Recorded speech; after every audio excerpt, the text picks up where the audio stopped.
Hello दोस्तों, good morning. स्वागत एक बार फिर से आप सभी का एमजेट एजुकेशन में। दोस्तों आज है 13 मार्च। आज की वीडियो में हम लोग बात करेंगे 13 मार्च 2023 के मोस्ट इंपोर्टेंट करंट अफेयर के क्वेश्चंस के बारे में।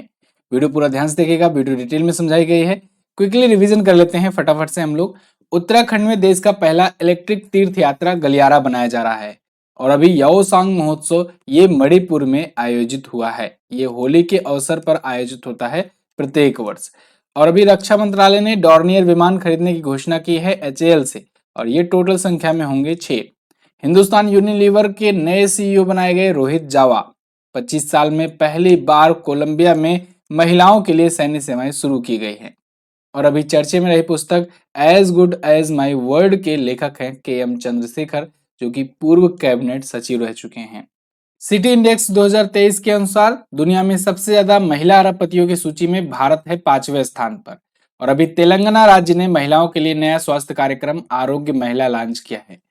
H3N2 इन्फ्लुएंजा वायरस ये तेजी से फैल रहा है पूरे भारत में। और यहाँ पर कर्नाटक में पहली बार मृत्यु की भी एक पुष्टि हो गई है इससे। तो एक केस पाया गया जिससे जो मृत्यु हुई है, बाकी केसेस तो लगातार बढ़ते जा रहे हैं पूरे देश में। क्रिकेटर शॉन मार्श ने प्रथम श्रेणी क्रिकेट से संन्यास की घोषणा कर दी है। ये ऑस्ट्रेलिया के क्रिकेटर हैं। ये टॉप 10 करंट अफेयर के क्वेश्चन थे कल की वीडियो से, जिनका आपने किया क्विकली रिवीजन। अब आज के करंट अफेयर। पहला क्वेश्चन, हाल ही में 19वीं बिम्स्टेक मंत्री स्तरीय बैठक की अध्यक्षता किसने करी? दोस्तों अभी 19वीं बिम्स्टेक की मिनिस्ट्रियल मीटिंग हुई और इसकी अध्यक्षता की है थाईलैंड ने। थाईलैंड ने किया इसकी अध्यक्षता। हालांकि ये वर्चुअल मीटिंग थी, ठीक है। और इसमें भारत की तरफ से जो डी राजकुमार राजन जी हैं, जो कि विदेश मंत्रालय के ये राज्य मंत्री हैं, विदेश राज्य मंत्री हैं, तो इन्होंने भारत को रिप्रेजेंट किया।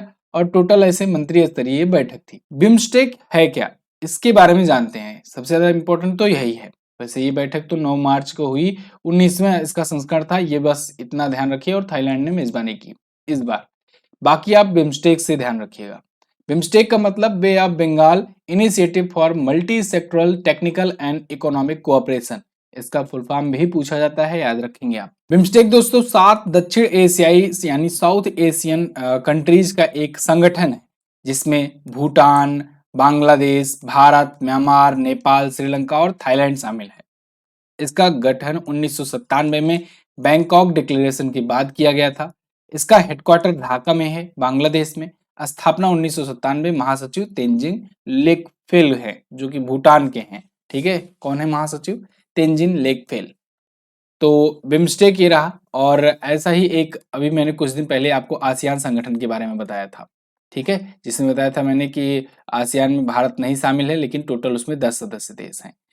ऐसे ही बहुत सारे संगठन हैं और मैं सोच रहा हूँ इस पर एक वीडियो आपको दूं, जिसमें सभी अंतर्राष्ट्रीय संगठन एक एक करके आए। ठीक है, एक सीरीज स्टार्ट करूंगा इससे, तो जिसमें एक एक छोटी छोटी ही वीडियो हो, लेकिन एक एक संगठन का एक एक पूरा डिटेल हो, शुरुआत से लेकर अंत तक, उसका काम क्या होता है, किस क्षेत्र के लिए वो बनाया गया है, किस रीजन से।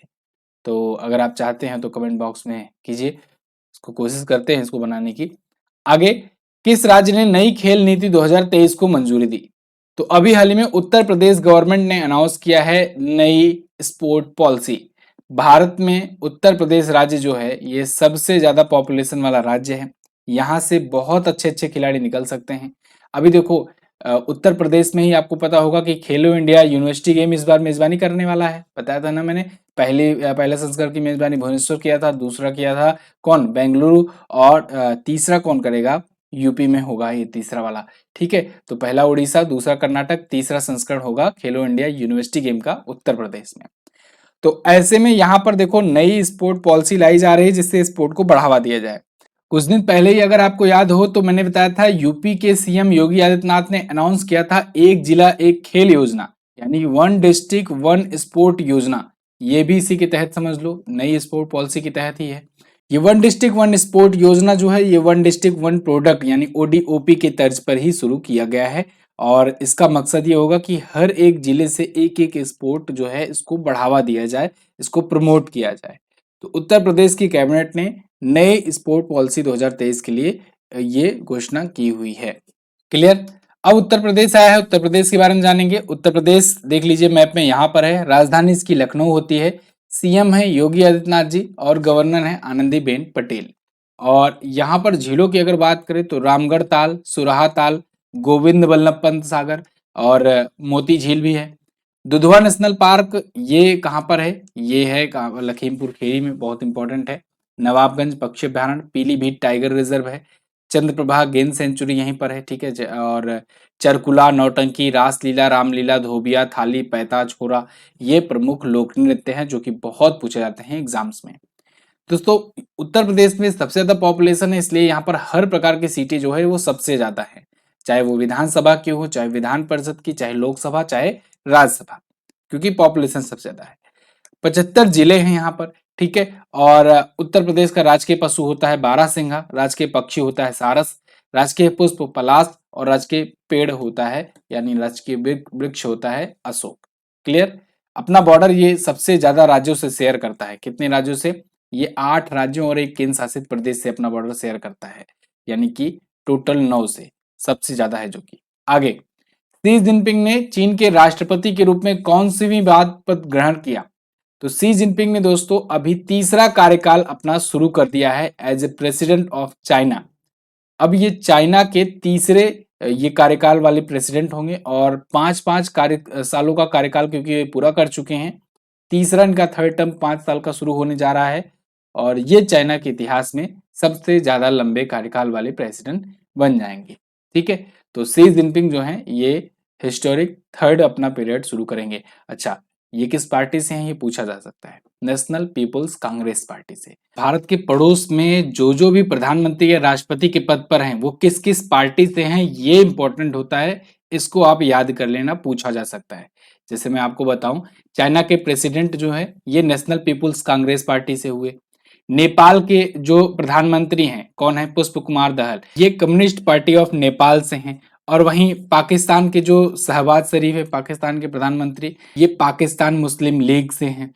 और जो शेख हसीना है जो बांग्लादेश की प्राइम मिनिस्टर हैं, ये आवामी लीग से हैं, ठीक है। और नीचे आ जाओ आप श्रीलंका।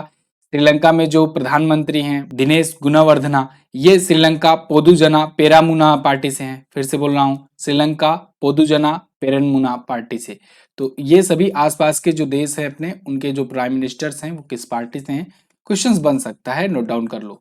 अगला, 20 और 21 मार्च 2023 को किस देश के प्रधानमंत्री भारतीय दौरा करेंगे? तो दोस्तों जापान के प्राइम मिनिस्टर फूमियो किशिदा ये आएंगे 20 और 21 मार्च को भारत के दौरे पर। तो यहाँ पर आप आर्टिकल देख पाओगे, इसके रिगार्डिंग है Japanese prime minister to visit India on March 2021। तो ये आएंगे और भारत में कई मुद्दों पर चर्चा होगी।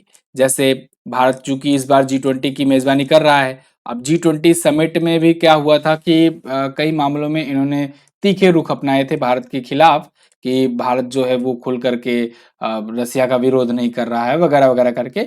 लेकिन फिलहाल यहाँ पर मोदी जी ने इनको बुला लिया है, आ जाओ बैठा जाए साथ में, उसके बाद फिर बात किया जाए, तब देखते हैं क्या बात है, आपकी क्या दिक्कत है।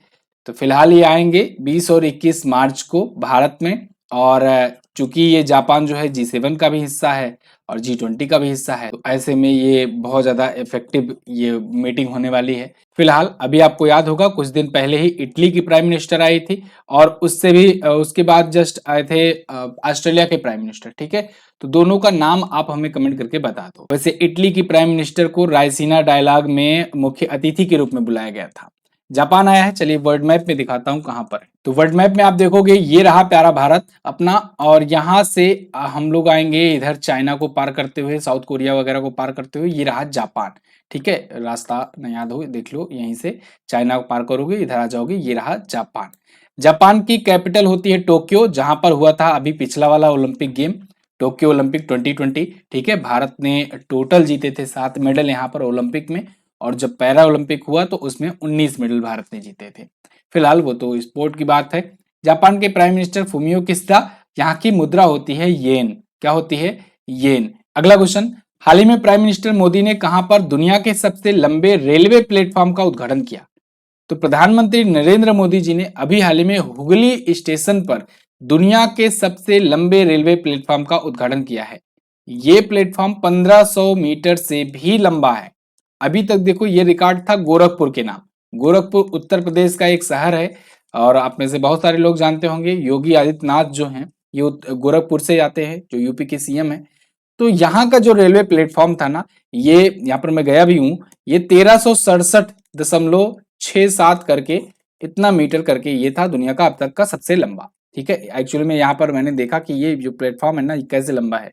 यहाँ पर प्लेटफॉर्म 1 और प्लेटफॉर्म 2 दोनों को एक ही में जोड़ दिया गया।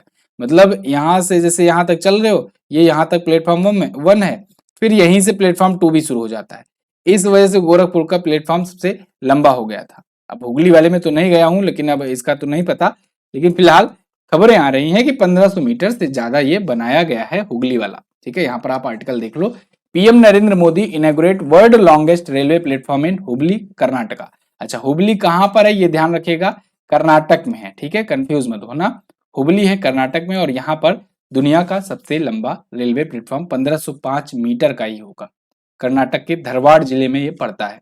साथ ही साथ प्राइम मिनिस्टर नरेंद्र मोदी जी ने देश के पहले हरित भारतीय प्रौद्योगिकी संस्थान यानी green Indian institute of technology Dharwad का भी उद्घाटन किया है। तो ये भी याद रखेंगे आप, भारत का पहला ग्रीन आईआईटी कहां पर है, धारवाड़ में है। ठीक है, कर्नाटक में। ये क्वेश्चन बनेगा और ये कल क्वेश्चन ऑफ द डे में मैं पूछूंगा आपसे, पेपर लीक कर दे रहा हूं। आगे, हाल ही में भारतीय नौसेना में कितने ब्रह्मोस मिसाइल शामिल करने के लिए समझौता किया गया। तो भारतीय नौसेना में 200 ब्रह्मोस मिसाइल शामिल करने के लिए एक डील हुई है रक्षा मंत्रालय के थ्रू।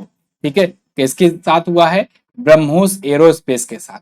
ब्रह्मोस एरोस्पेस कौन है, ये वही है जो ये ब्रह्मोस मिसाइल बनाती है। मैंने आपको बताया था ना ब्रह्मोस मिसाइल के बारे में। ये जो ब्रह्मोस होता है ना, एक्चुअली में ये ब्रह्मपुत्र और मॉस्कोवा दो नदियां जो हैं उनके नाम पर पड़ा हुआ है।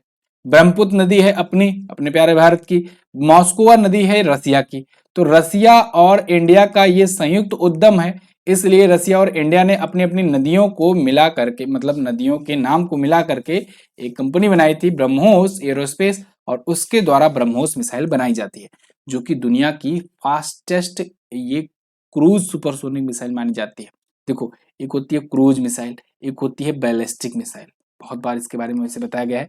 क्रूज मिसाइल समझो आपकी हल्की मिसाइलें होती है, छोटी मिसाइलें होती है, छोटे रेंज के लिए होती हैं और तेज होती हैं। जो बैलिस्टिक मिसाइल होती हैं ये भी तेज होती हैं, लेकिन ये लंबी दूरी के लिए होती हैं और ज्यादा पेलोड ले जा सकती है। वही क्रूज मिसाइल ज्यादा पेलोड नहीं ले जा सकती हैं। ठीक है, बैलिस्टिक मतलब नाम से ऐसा लग रहा है ना, बैलिस्टिक बहुत ज्यादा बल्कि होगा, तो वैसे ही है। तो ब्रह्मोस जो है फिलहाल ये दुनिया की सबसे तेज मिसाइलों में से एक मानी जाती है, और ये सुपरसोनिक की स्पीड रखती है। सुपरसोनिक क्या होता है, चलो देखो बताते हैं आपको। ब्रह्मोस इस प्रकार से दिखेगा आपको। फिलहाल अपने पास जो ब्रह्मोस है, अपने पास ब्रह्मोस के हर प्रकार के संस्करण हैं। जैसे पाकिस्तान दावा नहीं करता है कि मेरे पास माचिस की डिबिया के साइज का भी परमाणु बम है, अब उसके पास पता नहीं है कि नहीं है, लेकिन अपने पास ब्रह्मोस का हर एक प्रकार इसी संस्करण है। मतलब चाहे हवा से हवा लॉन्च करो, चाहे हवा से जमीन, चाहे जमीन से हवा, चाहे युद्धपोत से, चाहे फाइटर प्लेन से, चाहे ट्रक पे बैठा के, मतलब कि हर प्रकार से यहाँ पर ब्रह्मोस मिसाइल का अपने पास वेरिएंट है। ठीक है, बहरहाल आ जाते हैं सुपरसोनिक स्पीड पर। तो देखो, जब ध्वनि की चाल के बराबर कोई स्पीड होती है किसी मिसाइल की, तब तो उसे कहते हैं सोनिक स्पीड। क्या कहते हैं, सोनिक। ठीक है, अगर वही स्पीड एक ध्वनि की चाल के 1 गुना के बराबर होती है, मतलब कि 1 मैक के बराबर होती है। अब वो 1 मैक हो गया, तो 1 मैक का मतलब यह हुआ कि वो ध्वनि की स्पीड के बराबर है। जैसे ही 2 मैक हुआ तो वो मतलब हो गया 2 गुना, मतलब मैक बढ़ता जाता है तो वो ध्वनि की स्पीड का गुना बताता जाता है। ठीक है, जितना मैक उतना समझ लो ध्वनि की स्पीड का गुना। तो अगर 1 मैक से लेकर के 5 मैक तक की स्पीड है, तब वो हो जाता है सुपरसोनिक स्पीड। अगर 1 मैक है तब होता है मोनोसोनिक। ठीक है, मोनोसोनिक स्पीड यानी कि 1 मैक वाली स्पीड। और सुपरसोनिक 1 से 5 तक, 5 के ऊपर अगर स्पीड जाती है ना, तब उसे कहते हैं हाइपरसोनिक। और हाइपरसोनिक मिसाइल केवल एक ही सक्सेसफुली टेस्ट हुई है अभी तक। कौन है, ज़रकॉन मिसाइल। किसके पास है, रसिया के पास है। बाकी सभी लोग लगे हुए हैं, लेकिन अभी सफल परीक्षण कोई ठीक से ढंग सा नहीं कर पाया है। फिलहाल भारत और रसिया मिलकर के ब्रह्मोस 2 भी बना रहे हैं, जो एक हाइपरसोनिक मिसाइल होगी। तो वो अगर बन जाएगा तो फिर भारत की बल्ले बल्ले समझो, क्योंकि भारत के पास भी एक हाइपरसोनिक मिसाइल होगी। इसकी स्पीड की बात करें तो देखो, ये 4321 किलोमीटर पर आवर है। सुपरसोनिक स्पीड है। 200 किलोग्राम का ये वारहेड ले जा सकती है। ठीक है, यानी पेलोड ले जा सकती है, यानी वही बारूद वगैरह ले जा सकती है। और ये भारतीय नौसेना के द्वारा यूज की जाएगी और भारतीय नौसेना के पास आप जानते हो INS विक्रांत भी अब आ चुका है, तो युद्धपोत से भी इसे लॉन्च किया जा सकता है। 20,000 करोड़ की इस पर लागत आई है। आगे, हाल ही में कहाँ के माउंट मेरापी ज्वालामुखी में भयंकर विस्फोट हुआ? तो ज्वालामुखी चैप्टर में आप पढ़े ही होंगे कि माउंट मेरापी ज्वालामुखी ये एक सक्रिय ज्वालामुखी है, एक्टिव वोल्केनो है, और ये कहाँ पर स्थित है? इंडोनेशिया में है। इंडोनेशिया के जावा द्वीप पर स्थित है और ये एक एक्टिव वोल्केनो है, यानी सक्रिय ज्वालामुखी है, इरप्शन होता रहता है। तो अभी रिसेंटली एक बार फिर से इरप्शन हुआ है। पिछला इरप्शन जो बड़ा हुआ था वो 2010 में हुआ था, जिसमें 300 से 400 लोगों की मृत्यु हो गई थी, और ये योग्याकार्ता में है, जो कि उसकी कल्चरल राजधानी मानी जाती है इंडोनेशिया की। वैसे इंडोनेशिया की राजधानी के बारे में भी कल ही तो हमने बात किया था कि इंडोनेशिया की नई राजधानी नुसंतारा बनाई गई है। ठीक है, नुसंतारा भी याद रखेंगे। और वो बोर्नियो द्वीप पर था, यहाँ पर ये जावा द्वीप की बात हो रही है। ठीक है, चलिए मैं फिर से आज दिखा देता हूँ आपको इंडोनेशिया को। देखिए वर्ल्ड मैप में देखेंगे आप, सबसे पहले ये रहा अपना प्यारा भारत। यहाँ से आप नीचे आओगे तो ये सब इंडोनेशिया चल रहा है इधर से। ठीक है, यहाँ से शुरू होता है इंडोनेशिया, पूरा पूरा यहाँ तक पापुआ न्यू गिनी तक ये पूरा इंडोनेशिया ही चलता है। अब इसमें आप ध्यान से देखोगे तो ये एक द्वीप है, एक द्वीप ये है, इधर एक द्वीप है। ठीक है, तो इसका सबका अलग अलग नाम है। जैसे ये जो द्वीप है ना, ये पूरा पूरा ये इसे कहते हैं जावा द्वीप। देखो यहाँ पर आपको दिखेगा सेंट्रल जावा, ईस्ट जावा, ठीक है, ये सब वगैरह। और ये जो है ये सुमात्रा द्वीप है, इसमें आपको देखो दिखेगा साउथ सुमात्रा, नॉर्थ सुमात्रा वगैरह, वेस्ट सुमात्रा। यहाँ पर ये है बोर्नियो द्वीप, ठीक है, जिसे कालीमंतन द्वीप भी कहते हैं। तो कालीमंतन जैसे ईस्ट कालीमंतन, वेस्ट कालीमंतन, ठीक है, साउथ कालीमंतन, नॉर्थ कालीमंतन, तो ये कालीमंतन द्वीप है। यही कालीमंतन द्वीप पर इसकी नुसंतारा यहीं पर बनाई जाएगी, नई कैपिटल। ठीक है, तो कालीमंतन द्वीप, ठीक है, और यहाँ पर सुलवेसी द्वीप है। तो ये सभी अलग अलग इसके द्वीप हैं। दुनिया में सबसे ज्यादा द्वीपों वाला देश कहा जाए अगर, तो कुछ गलत नहीं होना चाहिए इंडोनेशिया को। वैसे कनाडा में बहुत छोटे छोटे द्वीप हैं, लेकिन कनाडा वाला केस क्या है कि वहां पर उतना पॉपुलेशन है नहीं। यहाँ पर सबसे ज्यादा पॉपुलेशन भी तो है, मतलब ये भी तो देखो कि दुनिया में अगर सबसे टॉप 10 लार्जेस्ट पॉपुलेशन वाले देश आए तो उसमें भी इंडोनेशिया का नाम आता है। सबसे ज्यादा मुस्लिम आबादी वाला भी देश यही है। आगे बढ़ते हैं। हाल ही में किस राज्य के जिले रुद्रप्रयाग और टेहरी भूस्खलन सूचकांक में शीर्ष पर हैं? तो उत्तराखंड के दो जिले रुद्रप्रयाग और टेहरी ये भूस्खलन सूचकांक में शीर्ष पर आए हुए हैं। अभी इसरो ने एक डाटा रिलीज किया है और इसरो ने ये रिपोर्ट 20 सालों की रिसर्च के बाद ये रिलीज किया हुआ है।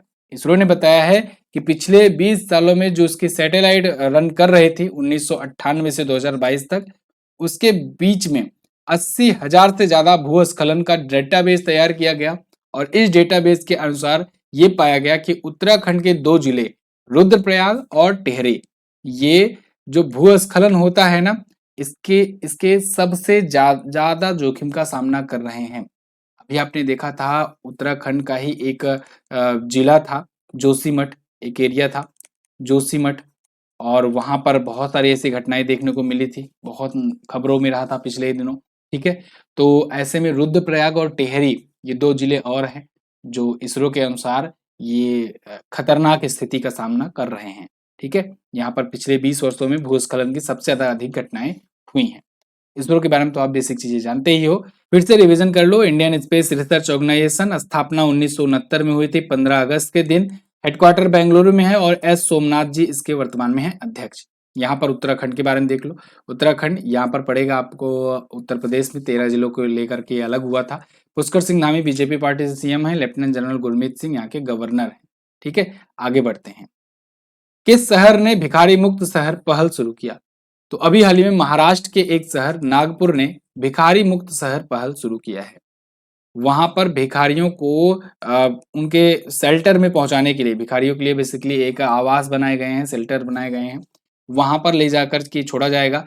और इसके लिए एक बकायदे एम्बुलेंस वगैरह भी डिसाइड हुई है, जो जहां पर हेल्पलाइन नंबर के थ्रू अगर कॉल करेगा कोई तो फिर वहां से आएगी गाड़ी और उनको उठा करके भिखारियों को शेल्टर होम में शिफ्ट करेगी। तो ये नागपुर सिटी पुलिस और नागपुर नगर निगम के समाज कल्याण विभाग के द्वारा एक संयुक्त प्रयास शुरू किया गया है, भिखारी मुक्त शहर अभियान। ठीक है, एक डाटा आया है और उस डाटा के अनुसार भारत में सबसे ज्यादा भिखारी पश्चिम बंगाल में रहते हैं, दूसरे स्थान पर उत्तर प्रदेश में और तीसरे स्थान पर बिहार का नंबर आता है। ठीक है, ये डेटा भी आप याद रखेंगे।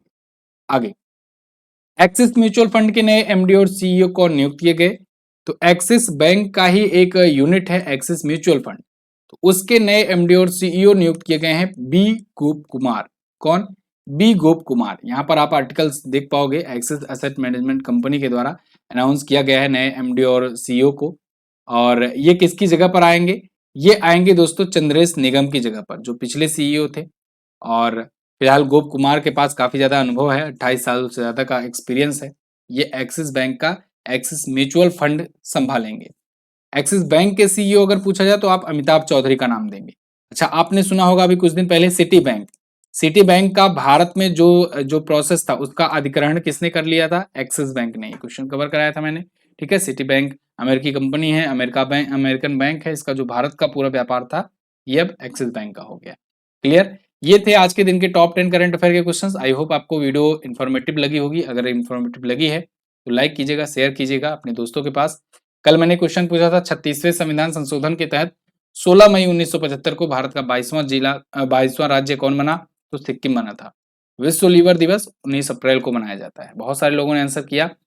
आप सभी लोग कोशिश किया करो आंसर करने की। बहुत सारे लोग आंसर नहीं करते हो, लेकिन आंसर जरूर किया करो। ठीक है, आज आपको क्या बताना है? मणिपुर में याओ सांग महोत्सव मनाया गया। इस महोत्सव में मुख्य आकर्षण का केंद्र क्या होता है? ऐसे ही क्वेश्चन पूछे जाएंगे। रक्षा मंत्रालय ने एचएएल से 6 डॉर्नियर विमान खरीदने के लिए समझौता किया। एचएएल का हेडक्वार्टर कहां पर है? दोनों क्वेश्चंस के बारे में आपको जो पता हो डिटेल में जरूर आंसर करना है। इसकी क्विज पीडीएफ वगैरह सब कुछ आपको मिलेगी हमारे एप्लीकेशन पर। पिछले महीनों की वीक्स की सारी क्विज पीडीएफ आपको यहाँ पर मिल जाएगी। आप फ्री में डाउनलोड कर सकते हो और क्विज भी जरूर लगा लिया करो। थैंक यू सो मच यहाँ तक देखने के लिए। मिलेंगे अगली वीडियो में, तब तक के लिए नमस्कार, जय हिंद, वंदे मातरम।